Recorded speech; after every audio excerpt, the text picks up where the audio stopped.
പിതാവിനും പുത്രനും പരിശുദ്ധാത്മാവിനും സ്തുതി. ഇന്ന് പരിശുദ്ധാത്മാവാം ദൈവം നമ്മളോട് സംസാരിക്കുവാനായിട്ട് ആഗ്രഹിക്കുന്ന വചന ഭാഗം ഹെബ്രായർക്ക് എഴുതിയ ലേഖനം 10-ാം അധ്യായത്തിൻ്റെ 14 മുതലുള്ള വാക്യങ്ങളിലൂടെയാണ്. നാം അവിടെ വായിച്ചു കേൾക്കുന്ന വചനം ഇങ്ങനെയാണ്: വിശുദ്ധീകരിക്കപ്പെട്ടവരെ അവൻ ഏകബലി സമർപ്പണം വഴി എന്നേക്കുമായി പരിപൂർണരാക്കിയിരിക്കുന്നു. അവൻ ഏകബലി സമർപ്പണം വഴിയായി എന്നേക്കുമായി പരിപൂർണരാക്കിയിരിക്കുന്നു. ഇത് പറയുന്നത്, ഇത് സാക്ഷ്യപ്പെടുത്തുന്നത് പരിശുദ്ധാത്മാവ് തന്നെയാണ്. അവിടെ വചനം അങ്ങനെ തന്നെയാണ് രേഖപ്പെടുത്തിയിരിക്കുന്നത്. പരിശുദ്ധാത്മാവ് 15-ാമത്തെ വാക്യമാണ്. പരിശുദ്ധാത്മാവ് തന്നെ നമുക്ക് സാക്ഷ്യം നൽകുന്നു. വീണ്ടും പരിശുദ്ധാത്മാവ് സാക്ഷ്യപ്പെടുത്തി നമ്മളോട് പറയുകയാണ്, ആ ദിവസങ്ങൾക്ക് ശേഷം അവരുമായി ഞാൻ ഏർപ്പെടുന്ന ഉടമ്പടി ഇതാണ്. പിതാവാം ദൈവം അരുളി ചെയ്യുകയാണ്, എൻ്റെ നിയമങ്ങൾ അവരുടെ ഹൃദയങ്ങൾക്ക് ഞാൻ നൽകും, അവരുടെ മനസ്സുകളിൽ അവ ഞാൻ ആലേഖനം ചെയ്യും. അവരുടെ മനസ്സുകളിൽ ഞാൻ അവ ആലേഖനം ചെയ്യും. ദൈവത്തിൻ്റെ കൽപ്പനകളും ദൈവത്തിൻ്റെ വചനവും നമ്മുടെ ഹൃദയങ്ങൾക്ക് നൽകുമെന്നും അവ നമ്മുടെ മനസ്സുകളിൽ അവൻ ആലേഖനം ചെയ്തു വയ്ക്കുമെന്നും അതൊരു ഉടമ്പടിയായിട്ട് എന്നേക്കും സ്ഥിരപ്പെടുത്തുമെന്നും പരിശുദ്ധാത്മാവ് തന്നെ സാക്ഷ്യപ്പെടുത്തുന്നു. അവിടുന്ന് തുടരുന്നു, അവരുടെ ദുഷ്പ്രവൃത്തികളും പാപങ്ങളും ഞാനിനി ഒരു കാരണവശാലും ഓർക്കുകയില്ല. പിതാവാം ദൈവം പറയുകയാണ്, അവരുടെ ദുഷ്പ്രവൃത്തികളും പാപങ്ങളും ഞാനിനി ഒരു കാരണവശാലും ഓർക്കുകയില്ല. ഇത് സാക്ഷ്യപ്പെടുത്തുന്നത് പരിശുദ്ധാത്മാവാം ദൈവമാണ്. യേശു കർത്താവ് വഴി, അവൻ്റെ ഏകബലി സമർപ്പണം വഴി എന്നേക്കും വിശുദ്ധീകരിക്കപ്പെട്ടവരെ പരിപൂർണരാക്കിക്കൊണ്ട് ദൈവം ചെയ്യുമെന്ന് പറയുന്ന രണ്ടാമത്തെ ഉടമ്പടി. പരിശുദ്ധാത്മാവ് മറ്റൊരു സ്ഥലത്ത് ഇതുപോലെ തന്നെ സാക്ഷ്യപ്പെടുത്തുന്നതായിട്ട് രേഖപ്പെടുത്തപ്പെട്ടിട്ടുണ്ട്. റോമർക്ക് എഴുതിയ ലേഖനം 8-ാം അധ്യായത്തിൻ്റെ 14 മുതലുള്ള വചനഭാഗങ്ങളിലൂടെ നാം പരിശോധിക്കുമ്പോൾ അവിടെ കാണുവാൻ സാധിക്കുന്നു, ദൈവാത്മാവിനാൽ നയിക്കപ്പെടുന്നവരെല്ലാം ദൈവത്തിൻ്റെ പുത്രന്മാരാണ്. നിങ്ങൾ വീണ്ടും ഭയത്തിലേക്ക് നയിക്കുന്ന അടിമത്തത്തിൻ്റെ ആത്മാവിനെയല്ല, മറിച്ച് പുത്രസ്വീകാര്യത്തിൻ്റെ ആത്മാവിനെയാണ് നിങ്ങൾ കൈക്കൊണ്ടിരിക്കുന്നത്. ഈ ആത്മാവ് മൂലമാണ് നാം അബ്ബാ പിതാവേ എന്ന് വിളിക്കുന്നത്. പരിശുദ്ധാത്മാവ് സാക്ഷ്യപ്പെടുത്തുന്ന വചനമാണത്. ദൈവാത്മാവിനാൽ നയിക്കപ്പെടുന്നവരെല്ലാം ദൈവത്തിൻ്റെ പുത്രന്മാരാണ്. നിങ്ങളെ വീണ്ടും ഭയത്തിലേക്ക് നയിക്കുന്ന അടിമത്തത്തിൻ്റെ ആത്മാവിനെയല്ല. 14-ാമത്തെ വാക്യത്തിൽ ഇങ്ങനെ കാണുകയാണ്, റോമർ 8:14. ദൈവാത്മാവിനാൽ നയിക്കപ്പെടുന്നവരെല്ലാം ദൈവത്തിൻ്റെ പുത്രന്മാരാണ്. നിങ്ങൾ വീണ്ടും ഭയത്തിലേക്ക് നയിക്കുന്ന അടിമത്തത്തിൻ്റെ ആത്മാവിനെയല്ല, മറിച്ച് പുത്രസ്വീകാരത്തിൻ്റെ ആത്മാവിനെയാണ് നിങ്ങൾ കൈക്കൊണ്ടിരിക്കുന്നത്. ഈ ആത്മാവ് മൂലമാണ് നാം അബ്ബാ പിതാവേ എന്ന് വിളിക്കുന്നത്. നാം ദൈവത്തിൻ്റെ മക്കളാണെന്ന് ഈ ആത്മാവ് നമ്മുടെ ആത്മാവോട് ചേർന്ന് സാക്ഷ്യം പറയുന്നു. നാം ദൈവത്തിൻ്റെ മക്കളാണെന്ന് ഈ ആത്മാവ് നമ്മുടെ ആത്മാവിനോട് ചേർന്ന് സാക്ഷ്യം നൽകുന്നു. ദൈവത്തിൻ്റെ ആത്മാവ് പരിശുദ്ധാത്മാവ്. പരിശുദ്ധാത്മാവിനാൽ നയിക്കപ്പെടുന്നവരെല്ലാം ദൈവത്തിൻ്റെ പുത്രന്മാരാണ്. നിങ്ങൾ വീണ്ടും ഭയത്തിൻ്റെ ആത്മാവിനെയല്ല, മറിച്ച് പുത്രസ്വീകാരത്തിൻ്റെ ആത്മാവിനെയാണ് നിങ്ങൾ കൈക്കൊണ്ടിരിക്കുന്നത്. ഈ ആത്മാവ് മൂലമാണ് നാം അബ്ബാ പിതാവ് എന്ന് വിളിക്കുന്നത്. സ്വർഗത്തിലെ പിതാവിനെ അപ്പ എന്ന് വിളിക്കുന്നത് പരിശുദ്ധാത്മാവ് നമ്മളിൽ ഉള്ളത് കൊണ്ട് മാത്രമാണ്. നമ്മളിലുള്ള ആത്മാവിനോട് ചേർന്ന് ദൈവത്തിൻ്റെ ആത്മാവ് സാക്ഷ്യം പറയുകയാണ്.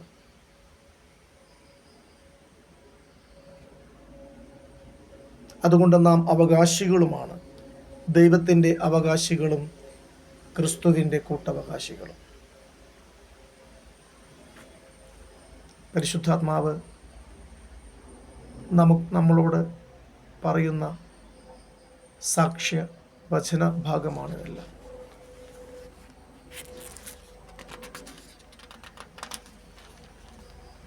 വീണ്ടും പരിശുദ്ധാത്മാവ് നമുക്ക് വേണ്ടി പ്രാർത്ഥിക്കുന്നുണ്ട്. റോമർ 8-ാം അധ്യായത്തിൻ്റെ 26 മുതലുള്ള വചനങ്ങൾ പരിശോധിക്കുമ്പോൾ നമ്മുടെ ബലഹീനതയിൽ ആത്മാവ് നമ്മെ സഹായിക്കുന്നു. വേണ്ട വിധം പ്രാർത്ഥിക്കേണ്ടത് എങ്ങനെയെന്ന് നമുക്കറിഞ്ഞുകൂടാ. എന്തെന്നാൽ അവാച്യമായ നെടുവീർപ്പുകളാൽ ആത്മാവ് തന്നെ നമുക്ക് വേണ്ടി മാധ്യസ്ഥ്യം വഹിക്കുന്നു. പരിശുദ്ധാത്മാവാം ദൈവം നമ്മോട് കൂടിയിരുന്ന് നമ്മുടെ ബലഹീനതയിൽ നമ്മെ സഹായിക്കുന്നു. വേണ്ടുവിധം പ്രാർത്ഥിക്കേണ്ടത് എങ്ങനെയെന്ന് നമുക്ക് അറിഞ്ഞുകൂടാ. എന്നാൽ അവാച്യമായ നെടുവീർപ്പുകളാൽ ആത്മാവ് തന്നെ നമുക്ക് വേണ്ടി മാധ്യസ്ഥം വഹിക്കുന്നു. പിതാവാം ദൈവത്തോട് നമുക്ക് വേണ്ടി പ്രാർത്ഥിക്കുകയും നമുക്ക് വേണ്ടി മാധ്യസ്ഥ്യം വഹിക്കുകയും ചെയ്യുന്നു. ഹൃദയങ്ങളെ പരിശോധിക്കുന്നവൻ ആത്മാവിൻ്റെ ഇഹിതം അറിയുന്നു. എന്നാൽ ആത്മാവ് ദൈവഹിതമനുസരിച്ചാണ് വിശുദ്ധർക്ക് വേണ്ടി മാധ്യസ്ഥം വഹിക്കുന്നത്. ഇവിടെ വിശുദ്ധർക്ക് വേണ്ടി മാധ്യസ്ഥം വഹിക്കുന്നത് എന്ന് എഴുതപ്പെട്ടിരിക്കുന്നു. ആരാ വിശുദ്ധര്? കർത്താവ് യേശു ക്രിസ്തുവിൽ വിശ്വസിച്ച് അവൻ്റെ ഏക ബലി തർപ്പണം വഴിയായി പരിപൂർണരാക്കപ്പെട്ട സകലരും വിശുദ്ധരാണ്.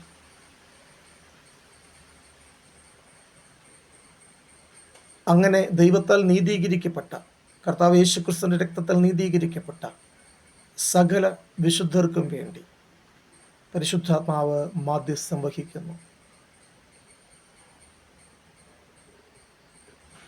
അവിടുന്ന് മുൻകൂട്ടി അറിഞ്ഞവരെ തൻ്റെ പുത്രൻ്റെ സാദൃശ്യത്തോട് അനുരൂപമാക്കാൻ മുൻകൂട്ടി നിശ്ചയിക്കുകയും ചെയ്തു. ഇത് തൻ്റെ പുത്രൻ അനേക സഹോദരരിൽ ആദിജാതനാകേണ്ടതിന് വേണ്ടിയാണ്. താൻ മുൻകൂട്ടി നിശ്ചയിച്ചവരെ അവിടുന്ന് വിളിച്ചവരെ നീതീകരിച്ചവരെ മഹത്വപ്പെടുത്തി. പരിശുദ്ധാത്മാവ് സാക്ഷ്യപ്പെടുത്തും മറ്റാരുമല്ല, തത്വത്തിൽ മൂന്നാമനായ പരിശുദ്ധാത്മാവ്. നമുക്ക് ഒരു സഹായകനെ നൽകുമെന്ന് കർത്താവ് യേശു ക്രിസ്തു പറഞ്ഞതായ പരിശുദ്ധാത്മാവ്. ആ പരിശുദ്ധാത്മാവ് നമ്മളോട് പറയുന്ന, നമ്മെ സാക്ഷ്യപ്പെടുത്തുന്ന വചന ഭാഗങ്ങളാണ് നാം വായിച്ചു കേട്ടത്. ആ പരിശുദ്ധാത്മാവ് നമ്മോട് കൂടെയുണ്ട്. ഓരോ നിമിഷവും നമുക്ക് വേണ്ടി മാധ്യസ്ഥം വഹിക്കുന്നുണ്ട്.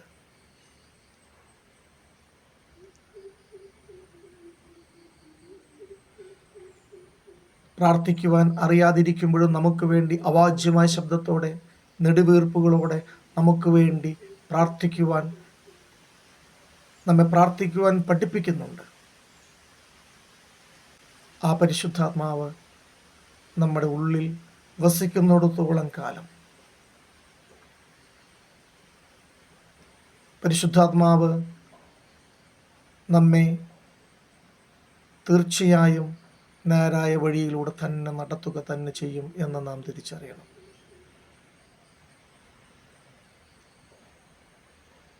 ആ പരിശുദ്ധാത്മാവാണ് നമ്മോട് സംസാരിക്കുന്നത്.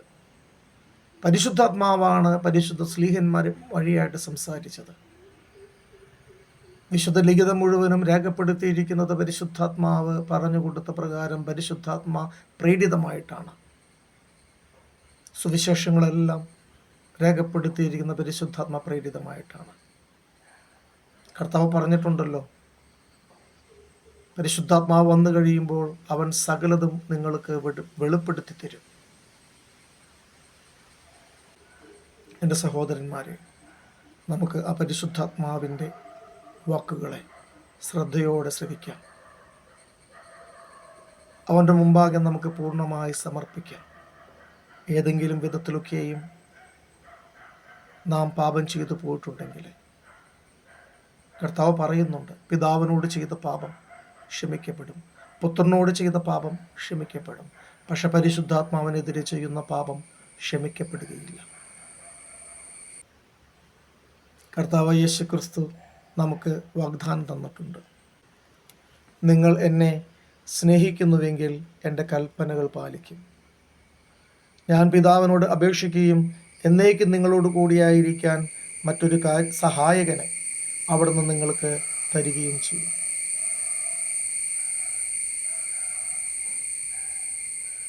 ഈ സത്യാത്മാവിനെ സ്വീകരിക്കാൻ ലോകത്തിന് സാധിക്കുകയില്ല.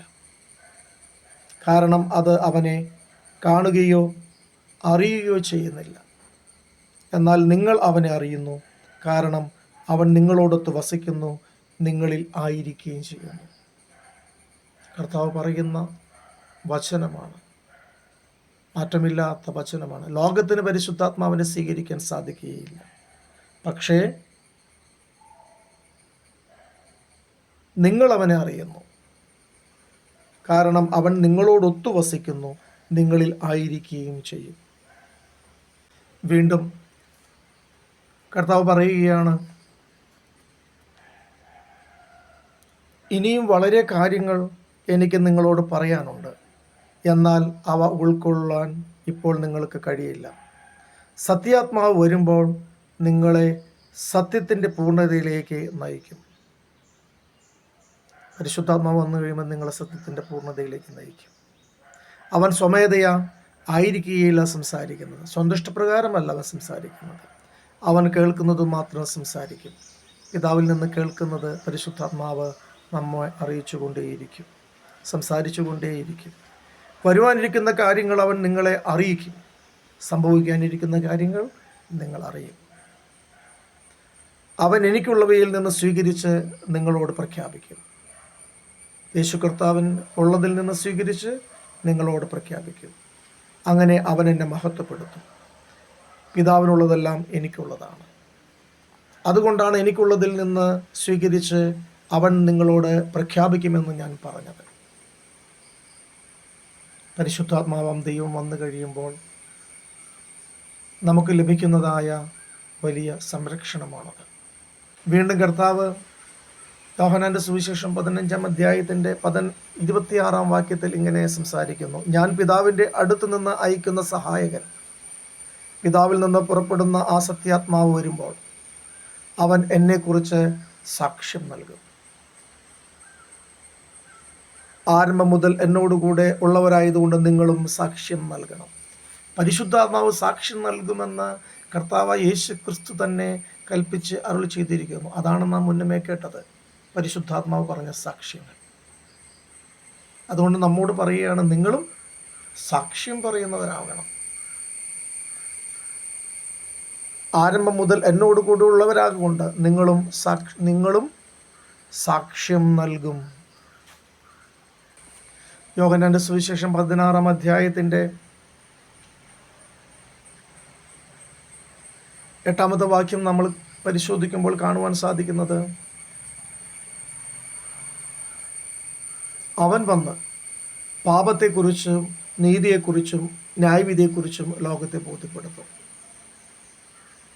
പരിശുദ്ധാത്മാവ് വന്ന് പാപത്തെക്കുറിച്ചും നീതിയെക്കുറിച്ചും ന്യായവിധിയെക്കുറിച്ചും ലോകത്തെ ബോധ്യപ്പെടുത്തും.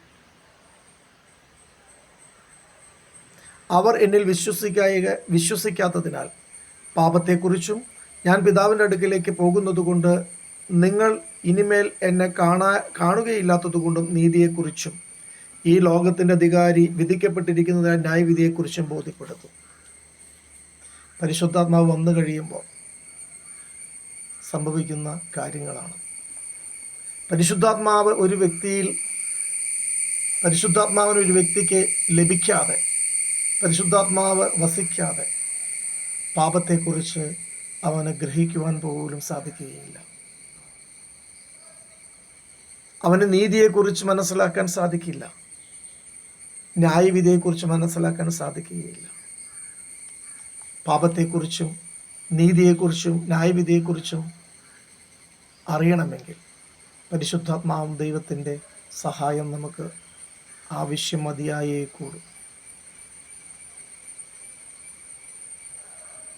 ഈ പരിശുദ്ധാത്മാവിനെ ലഭിപ്പാൻ നാം എത്രമാത്രം ഒരുക്കമുള്ളവരായിരിക്കണം എന്ന് ഈ സമയത്ത് നാം ചിന്തിക്കണം. ദൈവത്തിൻ്റെ വാഗ്ദാനത്തിൽ ഏറ്റവും പ്രധാനപ്പെട്ട വാഗ്ദാനമാണ് പരിശുദ്ധാത്മാവ്. പരിശുദ്ധാത്മാവ് നമ്മളിലേക്ക് വന്നു കഴിഞ്ഞാൽ പരിശുദ്ധാത്മാവ് പിന്നെ നമ്മളെ നിയന്ത്രിക്കും. നമ്മുടെ വഴികൾ, നമ്മുടെ ചിന്തകൾ, നമ്മുടെ പ്രവൃത്തികൾ, നമ്മുടെ ആഗ്രഹങ്ങൾ എല്ലാം പരിശുദ്ധാത്മാവ് നിയന്ത്രിക്കും. പരിശുദ്ധാത്മാവ് നിയന്ത്രിക്കണമെങ്കിൽ നാം പരിശുദ്ധാത്മാവിന് നമ്മെ തന്നെ പൂർണ്ണമായി സമർപ്പിച്ചു കൊടുക്കണം. ഇവിടെ ഇന്ന് സംഭവിക്കുന്നത് സത്യം നമ്മൾ അറിഞ്ഞിട്ടും ആ സത്യത്തിന് വിധേയപ്പെട്ട് ജീവിക്കുവാൻ തയ്യാറല്ല എന്നുള്ളതാണ്.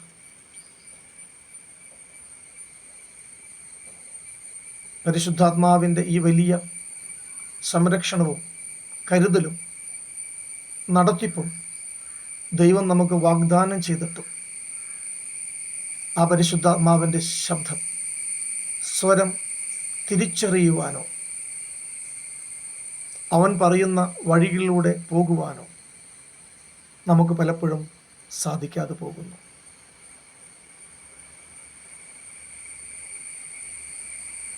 അതുകൊണ്ട് എൻ്റെ സഹോദരന്മാരെ, നമുക്ക് പരിശുദ്ധാത്മാവിനെ ലഭിക്കുവാൻ വേണ്ടി, പരിശുദ്ധാത്മാവിനെ നമുക്ക് തന്ന ദൈവത്തെ മഹത്വപ്പെടുത്തിക്കൊണ്ട്, ആ പരിശുദ്ധാത്മാവിനെ നന്ദി പറഞ്ഞുകൊണ്ട് മുന്നേറുവാൻ സാധിക്കണം. ശുദ്ധമുള്ള ലൂക്കായുടെ സുവിശേഷം 24-ാം അധ്യായത്തിൻ്റെ 49-ാമത്തെ വാക്യത്തിൽ നമുക്ക് ഇങ്ങനെ കാണുവാൻ സാധിക്കും: ഇതാ എൻ്റെ പിതാവിൻ്റെ വാഗ്ദാനം നിങ്ങളുടെ മേൽ ഞാൻ അയക്കുന്നു. ഉന്നതത്തിൽ നിന്ന് ശക്തി ധരിക്കുന്നതുവരെ നഗരത്തിൽ തന്നെ വസിക്കുവിൻ. ദൈവം കർത്താവ് യേശുക്രിസ്തു നമ്മോട് കൽപ്പിക്കുന്നതാണ്: ഇതാ എൻ്റെ പിതാവിൻ്റെ വാഗ്ദാനം നിങ്ങളുടെ മേൽ ഞാൻ അയക്കുന്നു. ഉന്നതത്തിൽ നിന്ന് ശക്തി ധരിക്കുന്നതുവരെ നഗരത്തിൽ തന്നെ വസിക്കുക. അപ്പോസ്തല പ്രവൃത്തികൾ 1-ാം അധ്യായത്തിൻ്റെ 3-ാമത്തെ വചനം തൊട്ട് വായിക്കുമ്പോൾ നമുക്ക് കാണുവാൻ സാധിക്കും: പീഡാനുഭവത്തിന് ശേഷം 40 ദിവസത്തേക്ക് യേശു അവരുടെ ഇടയിൽ പ്രത്യക്ഷനായി ദൈവരാജ്യത്തെക്കുറിച്ച് പഠിപ്പിച്ചു. അങ്ങനെ അവൻ അവർക്ക് വേണ്ടത്ര തെളിവുകൾ നൽകിക്കൊണ്ട് ജീവിക്കുന്നവനായി പ്രത്യക്ഷപ്പെട്ടു. താൻ ജീവിക്കുന്നവനായി പ്രത്യക്ഷപ്പെട്ടുകൊണ്ട് ദൈവരാജ്യത്തെക്കുറിച്ച് പഠിപ്പിക്കുകയും അതിന് വേണ്ടതായ തെളിവുകൾ നൽകുകയും ചെയ്തു പോകുന്നു. അവൻ അവരോടൊപ്പം ഭക്ഷണത്തിനിരിക്കുമ്പോൾ കൽപ്പിച്ചു: നിങ്ങൾ ജെറുസലേം വിട്ടു പോകരുത്. എന്നിൽ നിന്ന് നിങ്ങൾ കേട്ട പിതാവിൻ്റെ വാഗ്ദാനം കാത്തിരിക്കുവിൻ. എന്തെന്നാൽ യോഹന്നാൻ വെള്ളം കൊണ്ട് സ്നാനം നൽകി, നിങ്ങളാകട്ടെ ഏറെ താമസിയാതെ പരിശുദ്ധാത്മാവിനാൽ സ്നാനം ഏൽക്കും. ഈ വാഗ്ദാനത്തിനു വേണ്ടി സിഹിയോൻ മാളികയിൽ പരിശുദ്ധ ദൈവമാതാവും തൻ്റെ ശിഷ്യന്മാരും ഒരുമിച്ച് കൂടി വരികയും അവർ പരിശുദ്ധാത്മാവിനാൽ നിറഞ്ഞ് പല ഭാഷകളിൽ സംസാരിക്കുകയും ദൈവത്തെ മഹത്വപ്പെടുത്തുകയും ചെയ്യുന്നത് നമുക്ക് കാണുവാൻ സാധിക്കും. പരിശുദ്ധാത്മാവിനെ ലഭിച്ചു കഴിഞ്ഞാൽ ആ വ്യക്തിക്ക് ഉണ്ടാവുന്ന ഒരു പ്രത്യേകത,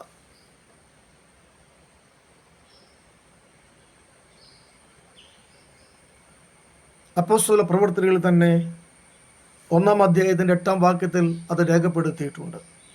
എന്നാൽ പരിശുദ്ധാത്മാവ് നിങ്ങളുടെ മേൽ വന്നു കഴിയുമ്പോൾ നിങ്ങൾ ശക്തി പ്രാപിക്കും.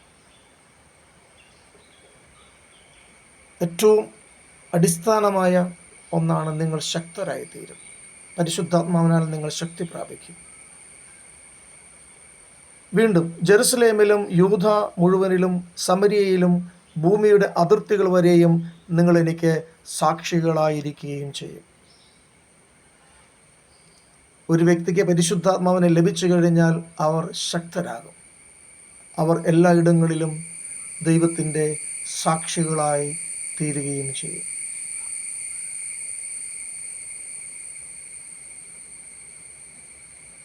നാമും പരിശുദ്ധാത്മാവിനെ പ്രാപിച്ചവരാണ്. പരിശുദ്ധ മാമോദീസ വഴിയായി പരിശുദ്ധാത്മാവിനെ പ്രാപിച്ച നമ്മളും ദൈവഹിതത്താൽ പരിശുദ്ധാത്മാവിനാൽ ശക്തരാണ്. നമ്മളിൽ നിന്ന് ഉണ്ടാകേണ്ടതായ ഏറ്റവും വലിയൊരു അഭിഷേകമെന്ന് പറയുന്നത് ദൈവത്തെ പങ്കുവെച്ച് കൊടുക്കുക എന്നുള്ളതാണ്. ദൈവത്തിൻ്റെ സാക്ഷികളായി മാറുക. യേശു കർത്താവ് പറയുന്നതാണ്, പരിശുദ്ധാത്മാവ് വന്നു കഴിയുമ്പോൾ നിങ്ങൾ എൻ്റെ സാക്ഷികളായി മാറും. നമ്മളിൽ എത്ര പേർക്ക് നമുക്ക് കർത്താവിനെ പങ്കുവെച്ച് കൊടുക്കുവാനും പിതാവാം ദൈവത്തിൻ്റെ സ്നേഹത്തെ മറ്റുള്ളവർക്ക് കാണിച്ചു കൊടുക്കുവാനും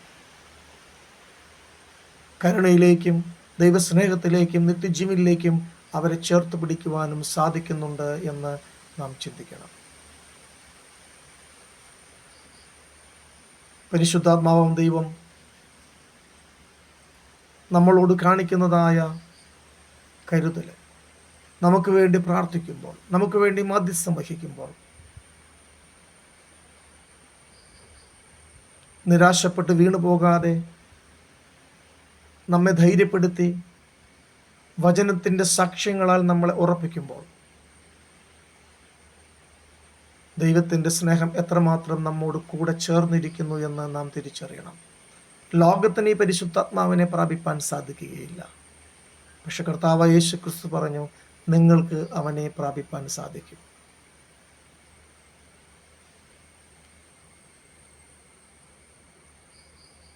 നമുക്ക് മറ്റുള്ളവർക്ക് പരിശുദ്ധാത്മാവിനെ പകർന്നു കൊടുക്കുവാൻ ഈ ക്രൈസ്തവ ജീവിതം നമുക്ക് ലഭിച്ചിരിക്കുന്ന ഈ വലിയ ഭാഗ്യം അതിനിടവരുത്തട്ടെ എന്ന് പ്രാർത്ഥിച്ചുകൊണ്ട് സർവശക്തനായ ദൈവത്തിൻ്റെ നാമം മാത്രം മഹത്വപ്പെടട്ടെ.